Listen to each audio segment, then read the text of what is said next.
Hello दोस्तों, मेरा नाम शिवांश है और आप देख रहे हैं ऑटो पार्ट्स इन्फो। तो इस वीडियो में हम बात करेंगे DTC P1314 के बारे में, P1314, जिसका नाम है engine A stop starter active counter not set. आपको इस नाम से हमारी जो DTC आएगी, engine A stop starter active counter not set, इसको जो DTC अपना होता है इसका P1314 रहता है। तो इस स्लाइड में आप देख सकते हैं, यहाँ पे हमारा जो HDT टूल है उसका एक स्क्रीन लगा हुआ है जहाँ पे ये DTC डिटेक्ट किया गया है DTC पोर्शन में, और ये हमारा जो है करेंट स्टेट में DTC जनरेट हुआ है। और ये DTC जो डिटेक्ट किया है वो हमारे इंजन सिस्टम ने डिटेक्ट किया हुआ है। यहाँ पे आप देख सकते हैं इंजन सिस्टम के integrated with engine A stop control module का है। तो ये DTC जो डिटेक्ट करता है, इसका ड्राइव साइकिल है वो 1 है। आप जैसे इग्निशन ऑन करेंगे तो ये DTC जनरेट कर लेगा, ये गाड़ी स्टार्ट करेंगे तो DTC ये जनरेट कर लेगा। जब ये DTC जनरेट करेगा तो जो हमारी MIL लाइट होती है, माल फंक्शन इंडिकेशन लाइट, वो हमारी नहीं जलेगी। जो इंस्ट्रूमेंट क्लस्टर होता है वहाँ पे ये लाइट नहीं जलेगी। इसमें जो लाइट हमारी इंस्ट्रूमेंट क्लस्टर में जलेगी वो आप देख सकते हैं A ऑफ की लाइट है, जो कि लगातार आपकी ब्लिंक करेगी, कंटिन्यूस ब्लिंक करती रहेगी, जलेगी बुझेगी, ऐसा होगा। कंटिन्यूस जलती नहीं रहेगी, जैसे कभी कभी किसी केस में होता है कि आपकी A ऑफ की लाइट कंटिन्यूस जलती रहती है, वो नहीं होगा। आपके इस DTC जब डिटेक्ट करेगा तो उस केस में आपकी लाइट जो होगी वो ब्लिंक करेगी। और इसका जो फेल सेफ ऑपरेशन होता है, फेल सेफ मोड जो होगा, उसमें ये होगा ECU जो होगा सस्पेंड कर देगा इंजन ऑटो स्टार्ट कंट्रोल को। मतलब हमारा जो ऑटो स्टॉप फंक्शन होता है जिससे अपनी गाड़ी बंद हो जाती है ट्रैफिक में, वो फंक्शन वर्क नहीं करेगा जब ये DTC जनरेट करेगा। तो यहाँ पे आप देख सकते हैं DTC डिटेक्टिंग कंडीशन जो है, number of time of starting motor operation is not registered in ECU। अगर ECU के अंदर स्टार्टर मोटर का ऑपरेशन जो है वो रजिस्टर्ड नहीं रहेगा तो ये DTC जनरेट कर लेगा। तो इसका जो ट्रबल एरिया है वो ECU है। ECU में starter motor drive counter not registered रहेगा तो होगा, तो इसे हम रजिस्टर कर भी सकते हैं। अदरवाइज़ अगर ये रजिस्टर करने के बाद भी DTC हमारा जनरेट रहता है, DTC डिटेक्ट करता है कंटिन्यूसली, तो उस केस में हमें फिर ECU रिप्लेसमेंट करना पड़ेगा।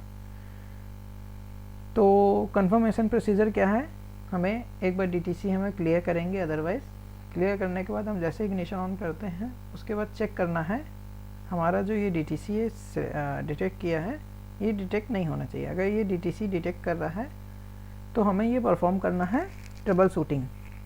तो यहाँ पे आप देख सकते हैं starter motor drive count registration करना होगा। यहाँ पे हमें इसका स्टेप 1 ये है कि हमें परफॉर्म करना है saving slash writing of starter drive count. इसको परफॉर्म करने के बाद हमें चेक करना है DTC। अगर DTC हमारा स्टिल प्रेजेंट है तो उस केस में हमें ECU रिप्लेस करना है। अगर ये परफॉर्म करने के बाद हमारा DTC जो है वो इरेज हो गया है तो हमें कोई ECU रिप्लेसमेंट की ज़रूरत नहीं है। तो अब करने के लिए क्या करना है, अगर आपके पास मैनुअल है तो आपको जाना होगा 10I के 33 पेज में जाना है हमें। तो हम यहाँ पे आ जाते हैं और यहाँ पे आप देख सकते हैं saving slash writing of starter drive count लिखा हुआ है। तो बेसिकली ये परफॉर्म क्यों करना रहता है, ये मैं इसके बारे में हम बात कर लें।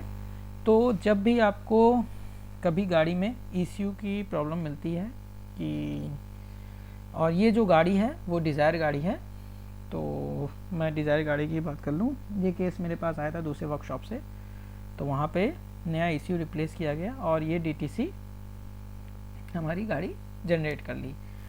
तो इस DTC को जनरेट कर ली है, तो इसके लिए करना क्या रहता है, पहले तो हमें जो इसका डाटा होता है वो सेव करना रहता है। ECU का राइट डाटा जो है वो देखिए यहाँ पे देख सकते हैं, सेविंग फिर स्लैश राइटिंग लिखा है। तो सबसे पहले हमें सेविंग करना है, सेव करना है स्टार्टर ड्राइव काउंट को, उसके बाद हमें राइट करना है स्टार्टर ड्राइव काउंट को। तो सेव करना हमें ओल्ड वाले ECU का और राइट करना है हमें न्यू वाले ECU में। तो डाटा सेविंग का प्रोसीजर क्या है, तो सेम है। पहले तो हमें एचडीटी कनेक्ट करना है, तो एचडीटी कनेक्ट करने के लिए क्या करना रहता है, सबसे पहले इग्निशन को ऑफ करना है, एचडीटी टूल को हमें कनेक्ट करना है, इग्निशन ऑन करना है। जब हमारा एचडीटी टूल कनेक्ट हो जाएगा तो हमें जाना है यूटिलिटी मोड में, और यूटिलिटी मोड में हमें जाना है स्टार्टर ड्राइव काउंटर रजिस्ट्रेशन में। तो जब हमारा एचडीटी कनेक्ट हो गया है, यूटिलिटी मोड में जाके स्टार्टर ड्राइव काउंटर रजिस्ट्रेशन में जाना है, और स्टार्टर ड्राइव काउंटर रजिस्ट्रेशन के अंदर जब हम एंटर करेंगे तो वहाँ पे हमें परफॉर्म करना है स्टार्टर डाटा सेव।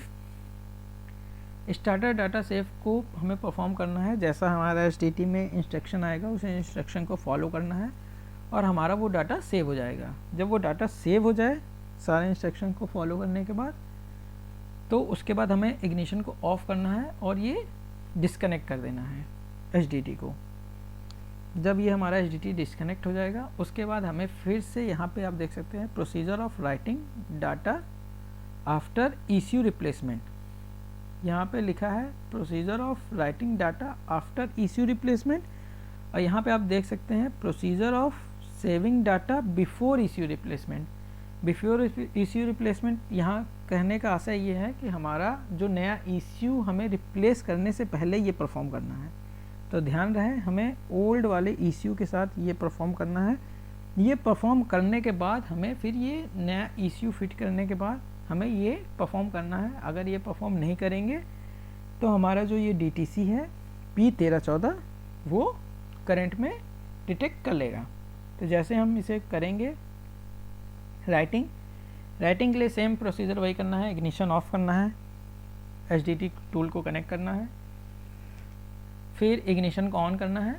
जैसे हमारा एचडीटी टूल कनेक्ट हो जाए फिर हमें जाना है यूटिलिटी में। यूटिलिटी में जाके हमें देखना है स्टार्टर ड्राइव काउंट रजिस्ट्रेशन में। स्टार्टर ड्राइव काउंट रजिस्ट्रेशन के अंदर हमें इंटर करना है और यहाँ पे हमें परफॉर्म करना है स्टार्टर डाटा राइट में। तो हमें करना है स्टार्टर डाटा राइट, जो प्रोसीजर है उसे हमें फॉलो करना है एचडीटी में। जैसे हमारा ये स्टार्टर डाटा राइट हमारा परफॉर्म हो जाए तो हमें जाके चेक करना है स्टार्टर ड्राइव काउंट में। स्टार्टर ड्राइव काउंट को चेक करना है हमें, वो चेक करना है कहाँ पे, हमें ये डाटा लिस्ट में जाके चेक करना है। डाटा लिस्ट में हमारा स्टार्टर ड्राइव काउंट वहाँ पे कुछ ना कुछ आ रहा होगा। उसके बाद जब ये काउंट हमारा हो जाए हमें जाना है फिर एक बार डीटीसी चेक करना है। डीटीसी तो कोई नहीं शो कर रही है गाड़ी हमारी, उसमें बेसिकली जैसे ये परफॉर्म करेंगे हमारा जो ये डीटीसी है P1314 वो हमारा इरेज हो जाएगा और फिर हमें इग्निशन को ऑफ कर देना है और गाड़ी हम टेस्ट ड्राइव करेंगे। हमारा ये गाड़ी स्टार्ट करेंगे तो हमारा ये जो डीटीसी ये आ रहा था ये डीटीसी नहीं आएगा और जो ए ऑफ की लाइट ब्लिंक कर रही थी ए ऑफ की लाइट ब्लिंक नहीं करेगी।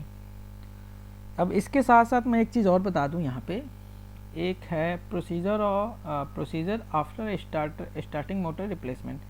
तो एक प्रोसीजर और होता है स्टार्टर मोटर रिप्लेसमेंट का भी। तो अगर हमें स्टार्टर मोटर कभी डिज़ायर गाड़ी हो गई या फिर कोई जैसे अब जो आ रही हैं उनमें हमें चेक करना है। ये बेसिकली मुझे वैगन आर और डिज़ायर में दो गाड़ियों में मैंने अभी तक किया है और गाड़ियों में मैंने अभी देखा नहीं है, तो ये मुझे उसमें मिला है। तो अगर स्टार्टर मोटर हमें रिप्लेस करना है तो उसके लिए भी हमें एचडीटी से यूटिलिटी में जाना है। यहाँ पे आप देख सकते हैं एचडीटी को हमें कनेक्ट करना है, ignition of, HDT tool connected, ignition on. जैसे हमारा एचडीटी टूल कनेक्ट हो जाएगा फिर से जाना है स्टार्टर ड्राइव काउंट रीसेट में। यहाँ पे हमें जाना है स्टार्टर ड्राइव काउंट रीसेट में, ना कि स्टार्टर ड्राइव काउंट रजिस्ट्रेशन में।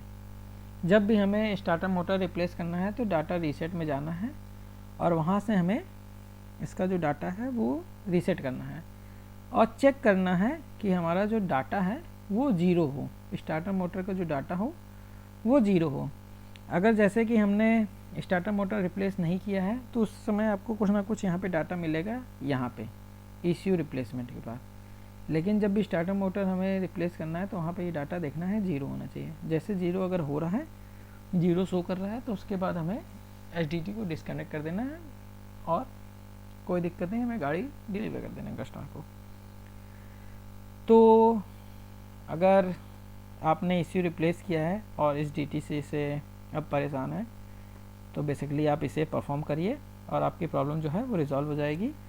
अगर आपने ECU रिप्लेसमेंट भी कर दिया है, आपने ये प्रोसेस नहीं किया है और आप सोच रहे हैं कि अब तो ये प्रोसेस किया नहीं है, अब क्या होगा, तो कोई दिक्कत नहीं है। आपने अगर ECU रजिस्टर कर दिया है तो आपको पुराना ECU लगाना है, सेम प्रोसेस को फॉलो करना है। यहाँ पे सेम प्रोसेस फॉलो करने के बाद आप नए ECU के साथ फिर से आप यहाँ पे परफॉर्म करेंगे डाटा राइट और आपका जो प्रॉब्लम है वो रिजॉल्व हो जाएगा।